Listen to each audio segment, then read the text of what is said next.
Welcome back. Chapter 3 of my new book, The Year of Profit. Chapter 3 is price increase. One that's very simple, easy, quick, and a massive impact on your business if you understand the science behind it. I'll show you a little table shortly, but to start with, why don't people put their price up? Why don't business owners wait so long to put their prices off? And reason one, they're worried that their customers will leave them. Number two, they're worried about ripping off or being unfair to their customers. Number three, they don't want to be more expensive than the competitors. And number four, it's embarrassing if someone comes and says, is that dearer? Now, my experience over hundreds of businesses, over 20 plus years of coaching businesses, is that most of those are actually in the owner's head. So I have some rules about what we might do to automate and systemize a little bit the price increases. So number one rule I've said, review prices every 6 months. And that's a very, very useful process because guess what? A lot of things will have gone up in that time. We've just come through that COVID period with things that are going nuts with prices. Now still going up. Inflation's higher at the moment, especially in New Zealand. So review them every 6 months.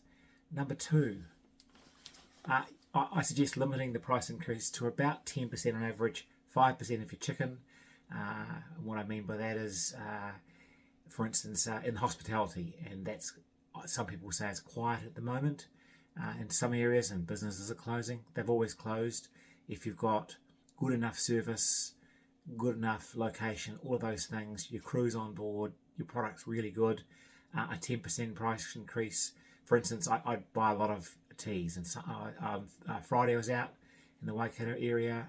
Some teas are $4, some for $5, some are $4.50, some are $5.50.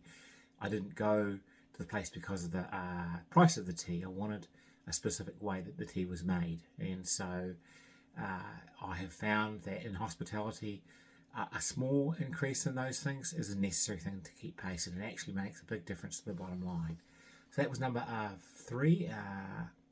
Number three, if you don't actually have to necessarily inform your clients of that price increase unless there's a contractual obligation or a moral obligation. So with the teas or coffees or other things, and not as simple as that, a price change or increase can be implemented without even informing the customers. But if you feel that you need to, if you come back to me and get a copy of this chapter, or in fact a email copy of the 52 chapters of the book, which you can send to you at markdaniels@actioncoach.com. If you email us, we'll send you a copy.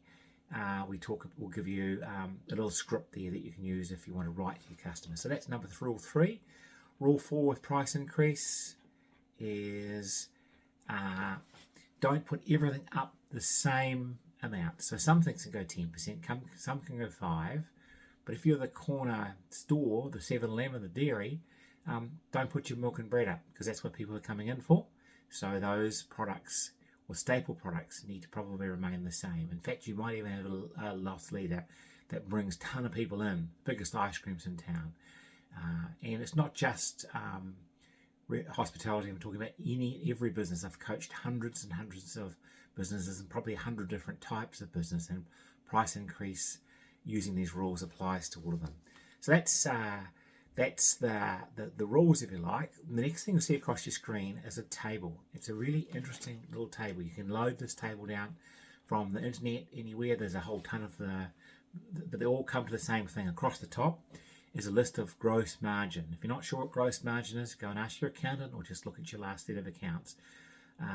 But they'll usually be ranging from 20 through to 60%.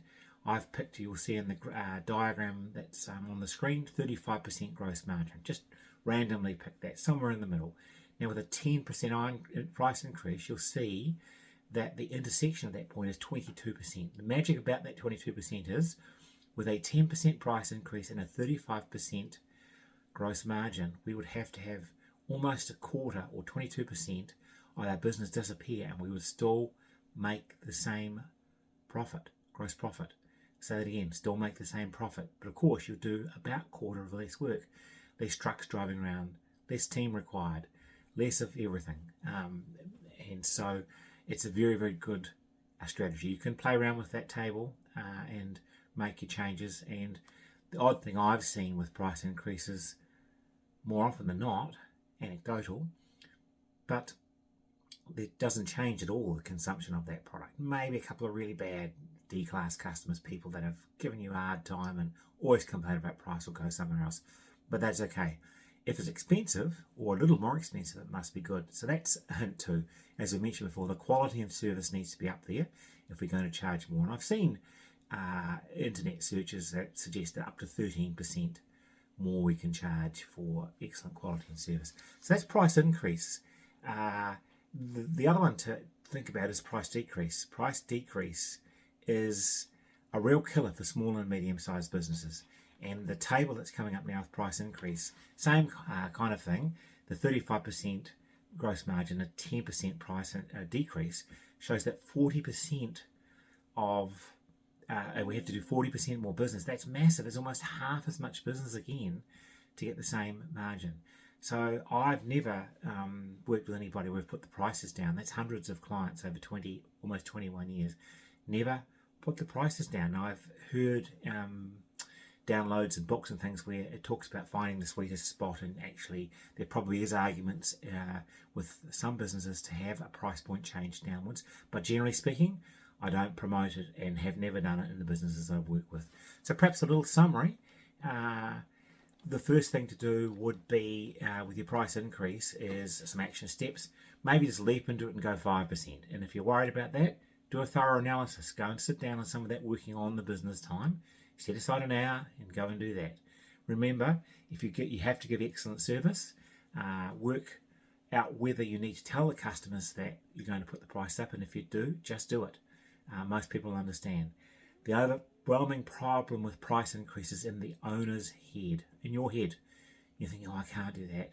Actually, you probably can't not do it. And the last point on that one is, if you leave it too long, let's say you've toughed it out for 3 years, and now you're actually reaching break even with those sales, you might have to go more than 10%, and that's going to be ouch and notice. So that's why the 6-month review is very good. So again, if you want to find more out about price increase, decrease, the chapters in the book, email me at markdaniels@actioncoach.com and we'll send you a freebie copy of the book via email. And if you would like an hour with me or half an hour with me on the Zoom call at no complimentary business coaching session to look at your business, email me or call me at markdaniels 027 229 1029.